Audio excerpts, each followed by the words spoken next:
Sir, ಕೇರಳದ ಸ್ಥಿತಿಗತಿಗಳನ್ನು ನೋಡ್ತಾ ಇದೀವಿ. ಅಂತೂ ಇಂತೂ ಖಾತೆ ತೆರೆದಿದೆ ಬಿಜೆಪಿ. ಚಂದ್ರಶೇಖರ್ ಇಲ್ಲಿ ಮುನ್ನಡೆಯನ್ನ ಕಾದ್ಕೊಂಡಿದ್ದಾರೆ. ಬಹುಶಃ ಗೆದ್ರೂ ಕೂಡ ಅಚ್ಚರಿ ಇಲ್ಲ. ರಾಜೀವ್ ಚಂದ್ರಶೇಖರ್ ಒಂದು ಕ್ಷೇತ್ರದಲ್ಲಿ ಬಿಜೆಪಿ ಮುನ್ನಡೆಯನ್ನ ಕಾದ್ಕೊಂಡಿರುವಂತದ್ದು ನೋಡಿ. ನಾವು ಗಮನಿಸಬೇಕು, ಮೊದಲು 5 ಕ್ಷೇತ್ರಗಳಲ್ಲಿತ್ತು, ಬೇರೆ ಬೇರೆ ಜಿಲ್ಲೆಗಳಲ್ಲಿ. ಅದೀಗ 1ಕ್ಕೆ ಬಂದಿದೆ.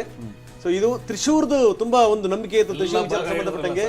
ಆದ್ರೆ ಈಗ 1ಕ್ಕೆ ಬಂದಿದೆ. ಅದು ರಾಜೀವ್ ಚಂದ್ರಶೇಖರ್ ಬಿಜೆಪಿಯ ರಾಜ್ಯಾಧ್ಯಕ್ಷರು. ಸೊ ಅವರ ಮುಖಾಂತರ ಕೇಂದ್ರದಲ್ಲಿ ಮಂತ್ರಿ ಕೂಡ ಆಗಿತ್ತಂತವರು ರಾಜೀವ್ ಚಂದ್ರಶೇಖರ್. ಆಮೇಲೆ ತಮಿಳುನಾಡಲ್ಲಿ ಅಷ್ಟು ಸುಲಭವಾಗಿ ಬಿಜೆಪಿ.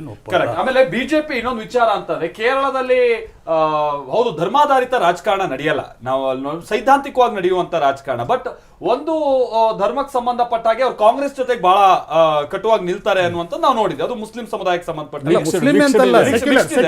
ಸೈದ್ಧಾಂತಿಕನೂ ಇದೆ, ಆಮೇಲೆ ಪೋಲರೈಸೇಷನ್ ಇದೆ. UDF ಯಾಕಂದ್ರೆ ಮಲಪ್ಪುರಂ ಭಾಗದಲ್ಲೆಲ್ಲ ಕಾಂಗ್ರೆಸ್ ಬಹಳ ಸ್ಟ್ರಾಂಗ್ ಹೋಲ್ಡ್ ಅನ್ನ ಪಡ್ಕೊಂಡಿದೆ. ಸಂಪೂರ್ಣ ವಿರೋಧ ಇದೆ. ನಾನು ಹೇಳುವಂತದ್ದು IUMLA ಅಲ್ಲಿ ಇಂಜಿನ್, ಕಾಂಗ್ರೆಸ್ ಏನಿದ್ರು ಅದ್ರ ಜೊತೆ ಸೇರ್ಕೊಂಡಿರುವಂತದ್ದು.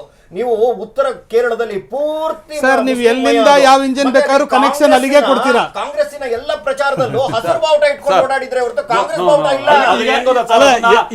ಒಂದು ಪ್ರೊಜೆಕ್ಷನ್ ಬಹಳ ಹಿಂದೆಯಿಂದನೂ ನಡೀತಾ ಇದೆ. Kerala Muslim population country, Muslim population. ಹೌದು, ಖಂಡಿತ. ಕೆಲವೊಂದು ಕ್ಷೇತ್ರಗಳಲ್ಲಿ ಅವರು ಡಿಸೈಡಿಂಗ್ ಫ್ಯಾಕ್ಟರ್ ಅಲ್ಲಿ ಇದ್ದಾರೆ. ಬಿಟ್ಟರೆ ಡಿಸೈಡಿಂಗ್ ಫ್ಯಾಕ್ಟರ್ ಅಲ್ಲ, ಅವರೇ ಮೇಜರ್. ಕೆಲವು ಜಿಲ್ಲೆಗಳಲ್ಲಿ ಮೆಜಾರಿಟಿ ಇದೆ.